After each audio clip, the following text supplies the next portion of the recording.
இருக்கனால தான் இந்த சர்வர் வந்து ஆப்டிமம் டெம்பரேச்சரில் வந்து மெயின்டைன் பண்ண முடியுது. கணக்கு பிரகாரம் சொல்கிறாங்க, ஒரு மெயிலுக்கு வந்து ஒரு பாட்டில் ஆஃப் வாட்டர் வந்து தேவைப்படுது அப்படிங்கிறாங்க. அந்த சர்வர் ஆக்ட் ஆகி நமக்கு வந்து ஆன்சர் கொடுக்கறதுக்கு அப்ராக்சிமேட்லி 1 லிட்டர் ஆஃப் வாட்டர் தேவைப்படுது.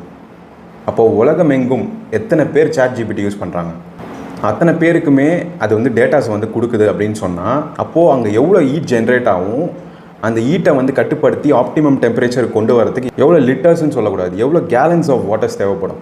சில நியூஸ் சேனல்ஸ், சில ஆர்டிகல்ஸ்லாம் என்ன சொல்கிறாங்கன்னு பார்த்தீங்கன்னா, ChatGPTயால் தான் வைல்ட் ஃபயரை வந்து இன்னுமே கண்டெயின் பண்ண முடியாமல் இருக்குது. லாஸ் ஏஞ்சலஸ் முழுக்க வந்து வாட்டர் ஸ்கேர்சிட்டி ஆயிடுச்சு. ஸோ அங்கே நிறைய தண்ணி சப்ளை கொடுத்துட்டு மக்களுக்கு தண்ணி இல்லாதனால, இப்போ வாட்டர் சோர்ஸஸுமே இல்லாதனால தான் திக்கி திணறிட்டு இருக்கு லாஸ் ஏஞ்சலஸ் அப்படின்னு சொல்லிட்டு ஒரு பக்கம் பேசிகிட்டு இருக்காங்க. இது வந்து நிறைய பேர் கவர் பண்ணல, but I just want to cover this up because இது ஒரு இம்பார்ட்டண்ட்டான ஒரு ஃபேக்டர். ஆர்டிஃபிஷியல் இன்டெலிஜென்ஸ் நமக்கு ரொம்ப தேவையானது தான், ஆனால் அதற்கு எவ்வளோ தண்ணி தேவைப்படுதுங்கிறதையும் நம்ம மனசில் வச்சுக்கணும்.